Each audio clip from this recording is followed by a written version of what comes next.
Pleasant morning, my dear students. Welcome to the online class, 8th Standard, Social Science, Geography, Chapter 2. Today, we are going to discuss about lithosphere. So, in this chapter, you are going to learn about the meaning of lithosphere and its importance, the structure of the earth and its composition, the structure of rocks, the internal forces, volcanoes, earthquakes, tsunami, etc. And the external forces like temperature, wind, rain, and rivers. The meaning of underground water and its importance. But today we are going to discuss about the four important points. First, the meaning of lithosphere and its importance, the structure of the earth and its composition, and the structure of rocks, and the internal forces, volcanoes and earthquakes, tsunami, etc. Okay, so another 2 points we are going to discuss in the next class. Now let us understand the meaning of lithosphere. What is the meaning of lithosphere? So look at the picture. The outer most solid layer of the earth is known as lithosphere. This is, you can see the earth, the three layers of the earth, it is shown in the picture. So this is called upper part, this is called crust, this is known as mantle, and this part of the earth layer is known as core. And also I have written how much depth of this layers. First, crust, it has the depth of 60 kilometer, and mantle 2900 kilometer, and the depth of the core is 6371 kilometers. So now let us understand the meaning of a lithosphere. Lithosphere means, litho means rock. Okay, this layer is very thick in the continents and quite thin under the sea floor. It means, litho means we are going to study about the uppermost layer of the earth, that is crust. Okay, so where the lithosphere is found. Okay, so like that we have lithosphere, then atmosphere and hydrosphere.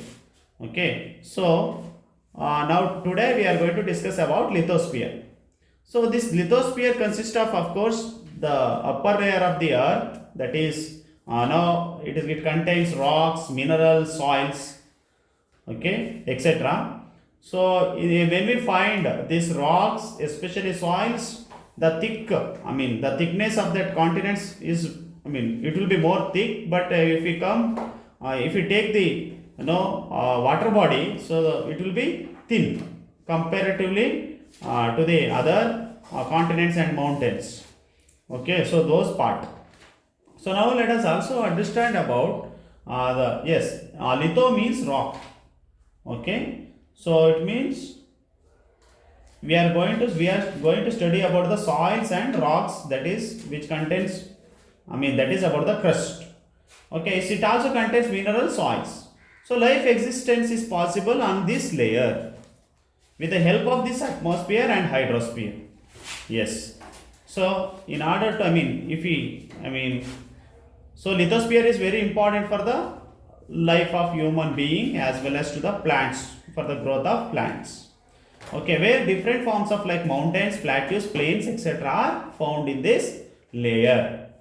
Okay, now let us understand about the earth's interior and how it is composed, the composition of the earth. So our planet earth is more than 4.6 billion years old and still in the process of changing. It means it will be changing. It is 4.6 billion years old. The earth formation is 4.6 billion years old. Now it is, of course, there is a change as we can see. So of course man is questioning himself to understand the changes of this earth, and he also eager to know about inside the earth. But of course, we cannot understand completely about what is there inside the earth, but we can understand little bit about it. So that happens because of the research. So it is, of course, it is a mystery. Okay. So now, apart from that, we can also understand that as the temperature of the earth, if you go inside, so it increases. So 1 degree Celsius increases for every 32 meters. It means if we go depth of this earth, if we go 32 meters down, so the 1 degree 1 degree Celsius of temperature increases. So of course, as we go higher, so the 1 degree of temperature decreases. I mean, yes, if you go higher, the temperature decreases. That you can feel if you go on the top of the mountain. So, but if you go depth of the earth, the temperature increases. But if you go higher, the temperature decreases. Now, to understand more about the earth interior, humans, of course, depend on the indirect evidence about seismic waves, volcanic materials, etc. So, that is about the introduction. Now, let us understand about the crust. The uppermost layer of the earth is crust. Okay, and of course it is rich in silica and aluminum and magnesium. The depth of this layer is around 60 kilometers, already I told you. In the upper part is called now it is, of course, it contains only layer. You can see, look at the picture here, upper part which you see. So this is now there now lightweight things. Okay, so here we can see only lighter materials are found. It is called Sial. Okay, so this Sial contains, they are rich in silica and aluminum, Sial. But if you come down here, so this is called, lower part of the crust is known as Sima. Okay, so this is silica and rich in silica and magnesium. Okay, so Sial means, Si means silica. Okay, so Al means aluminum. That's why it is Sial. And if you can understand Sima, silica and magnesium, so you can understand like that. Okay, upper part is Sial, lower part is Sima. Okay, so upper part is actually there in the liquid form, and it will contain some of the lightweight. Okay, lightweight things. And now let us understand about the mantle, which is, the depth of this mantle is 2900 kilometers, and upper part, the materials are actually, upper part you can see in the mantle. Okay, so this is actually they are semi-liquid. Okay, semi-liquid or partially molten. I mean, they are in the molten state. So which is called magma. Okay, so this is called magma, and the mantle is composed of dense and rigid rocks. This is actually contained by the rocks, rigid rocks, as well as, we can say that only hardened things which have predominance of minerals. Here also we can see minerals, that is magnesium and iron.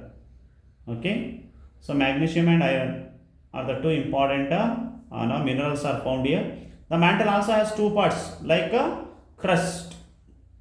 So they are called the upper mantle and lower mantle, we can say that. One is upper mantle.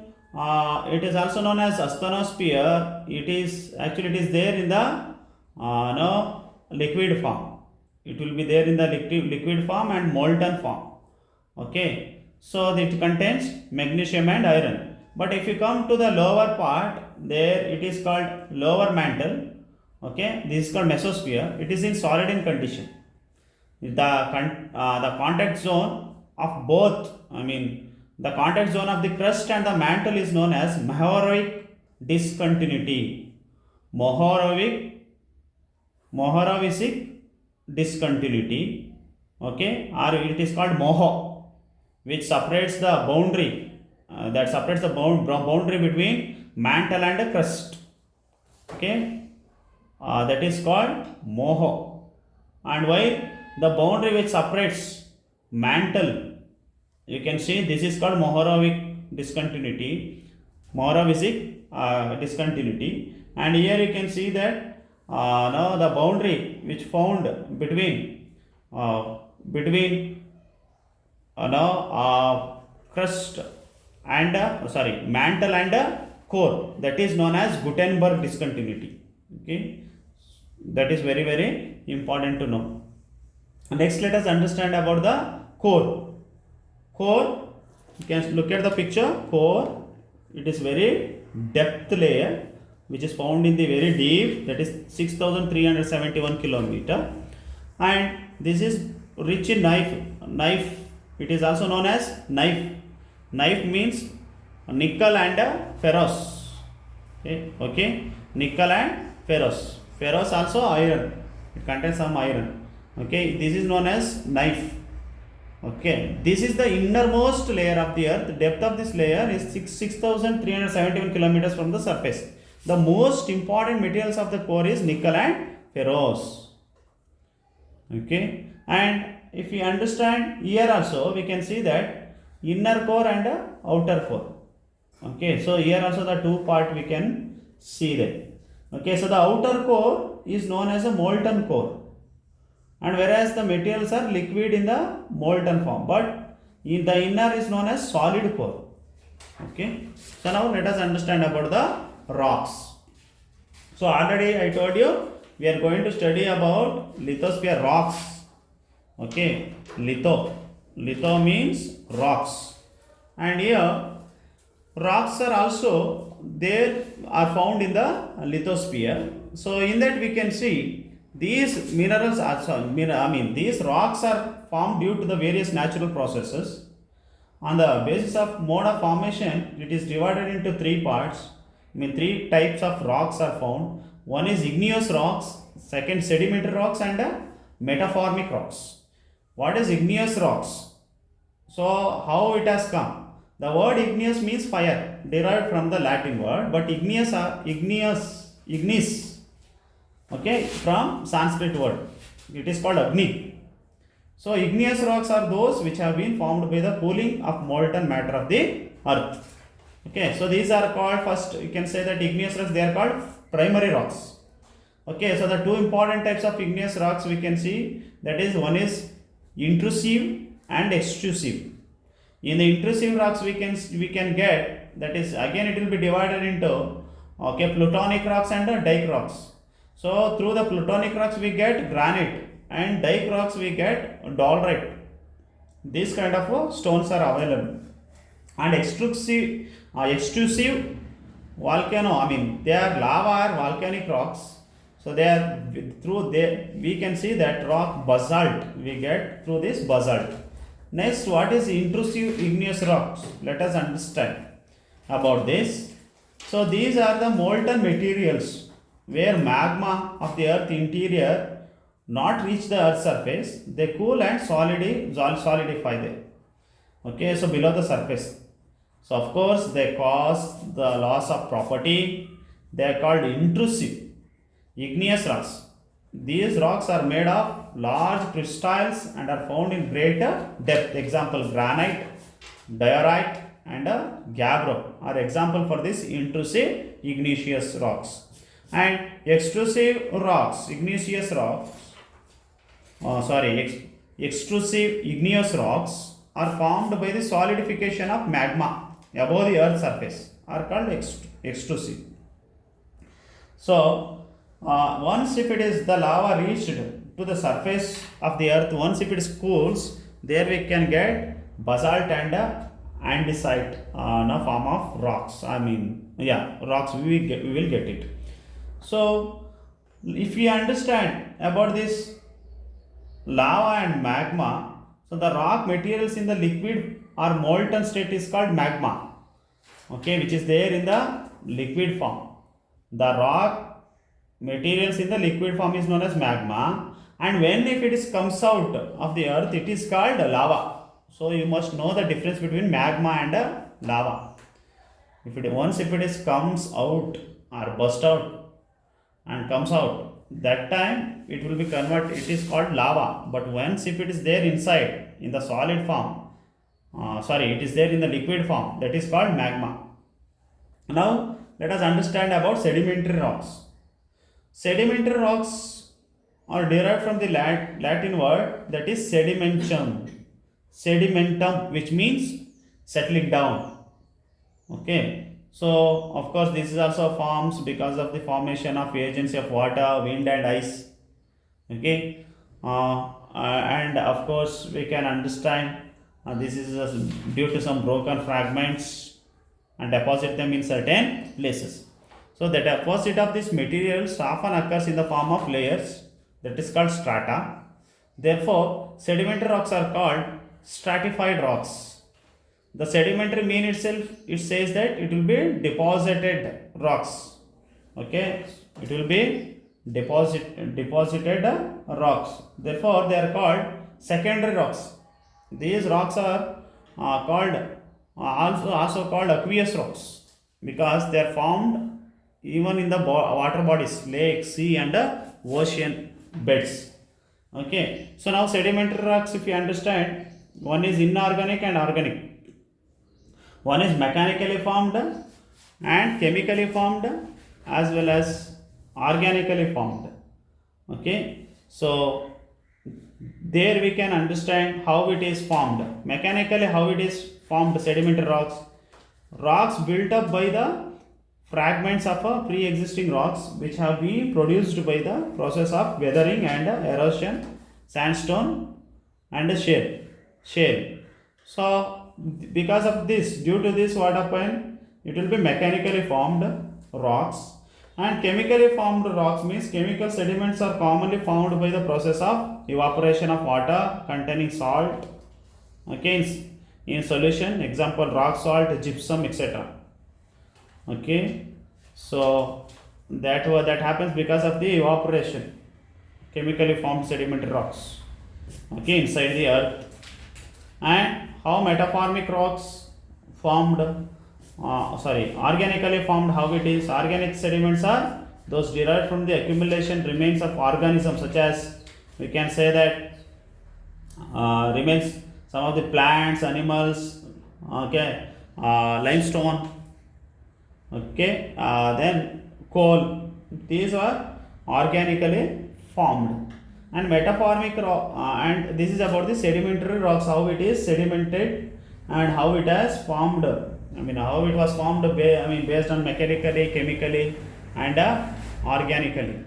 Okay, and let us understand about metaformic rocks. Metaformic rocks are those which are formed by the process of metaformism. And we can say that this metaformism means change form, which may be physically or chemically.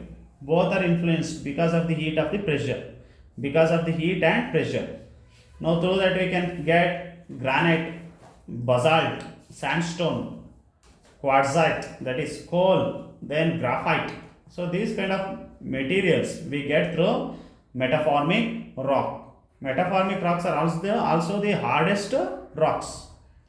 And example, then sapphire, ruby, emerald and diamond, etc. will get through metaformic rock. Okay, so now let us understand about the forces of the earth crust.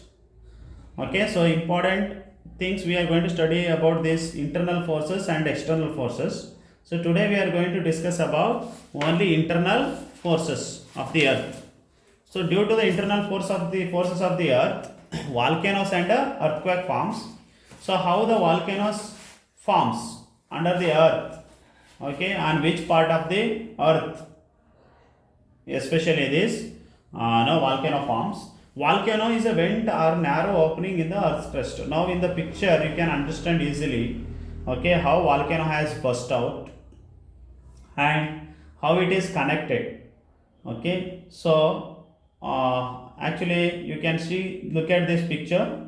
So this is crater. I mean once the lava and ash comes out, so that mouth is known as crater, and this is side vent. You can see this is side vent, both the side, this is side vent, Vent is a narrow opening in the earth crust. Okay, so they have connected, actually they have like a pipe you can see in the middle. Okay, so they have connected to the magma chamber, okay, through which magma rock fragments will be there, so in the molten form. Okay, and once this vent, this like vent, okay, this side vent and center vent will be connected to the magma chamber. Okay, due to the heat and pressure, what happens, so this magma comes out through the crater. Okay, so you can see here, you can see that hardened layers, they are a form of some of the eruption, some of the ash will be there. Okay, here, but this, it will be stored in the magma chamber, so it will burst out through, then it will connect it like a pipe. Okay, so then, so they will come out in the form of ash and no other gases. Okay, so that is called volcanoes. Okay, so this is crater, this is the crust. Okay, so we can understand this part is crust. Okay, so once if it is burst out, so it will come in the form of a magma. Okay, so that is in the liquid form. So that I am going to tell you a liquid form, and then volcanic, we can say that liquid form as well as solid form and volcanic materials. So now we can see a large basin shaped crater bounded by steep side is known as caldera. A large basin shaped crater.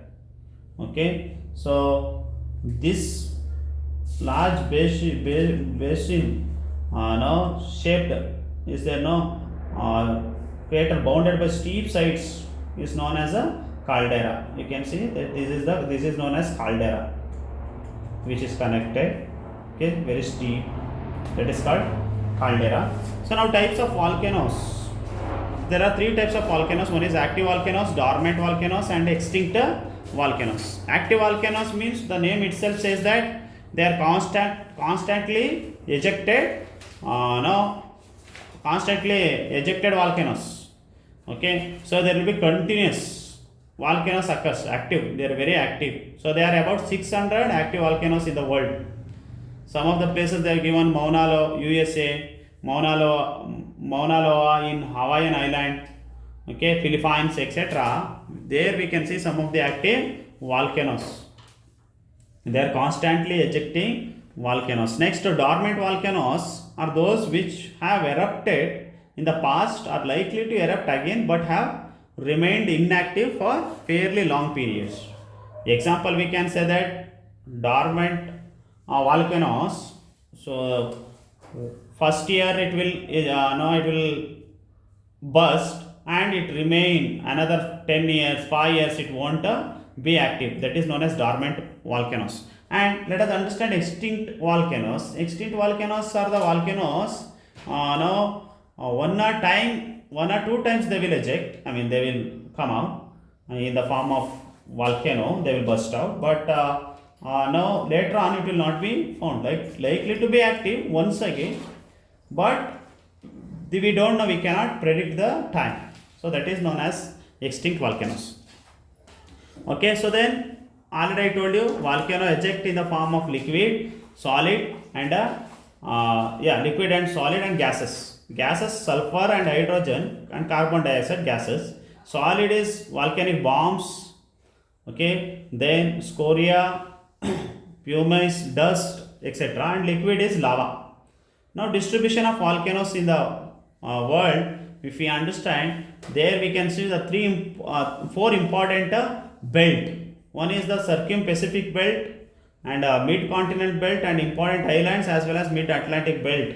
Some of the places, especially Pacific belt means around the region of Pacific Ocean, Ring of Fire, okay, coastal margins of Pacific Ocean, Philippines, Japan, USA, Central America, South America, and mid-Atlantic belt if you take islands, West Indies, and mid-continental belt if you take it Spain, France, Greece, Turkey, important island Hawaii and Indonesia. Now let us understand about earthquakes. So how the earthquake forms? Earthquake is a shock or series of shocks. Okay, it is tremors due to sudden movement of the crustal rocks. We can say that. So there will be a movement of the tectonic plates under the earth. So these tectonic plates will be having continuous movement. So what happens once if they have continuous movement? So they create some long waves. Due to that long waves, so once if it is collide together, so they form as an earthquake. Okay, so that they are called no, that's what we call volcanic. Of course, it is earthquake, which of course creates lot of damage to the property, great loss of life. So this, what are the reasons for the causes for the earthquakes? One is plate tectonics and volcanic eruption, faulting, and man-made factors also very important for the causes of earthquakes. Now first let us understand plate tectonics.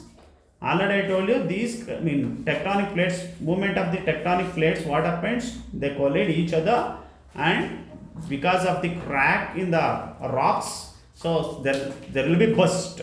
Okay, so that happens, that is known as earthquake. And at the same time volcanic eruptions, already I told you, due to some burst of gases, okay, and some of the rocks, hard rocks which comes out through the crater in the form of gas as well as in the form of liquid. What happens? Because of that there will be a big crack on the earth. So this is also one of the reason for the volcanic eruption. Volcanic eruption also reason for the earthquake. And faulting. Faulting means, again I already told you, crack or fracture in the rock along with a great deal of displacement takes place there. So this is because of this faulting. And man-made factors such as mining and building some dams, nuclear tests, these are some of the reasons for the earthquake. Now earthquake waves, so there we can see primary waves and secondary waves, and surface waves are the responsible for the earthquake. Earthquake waves.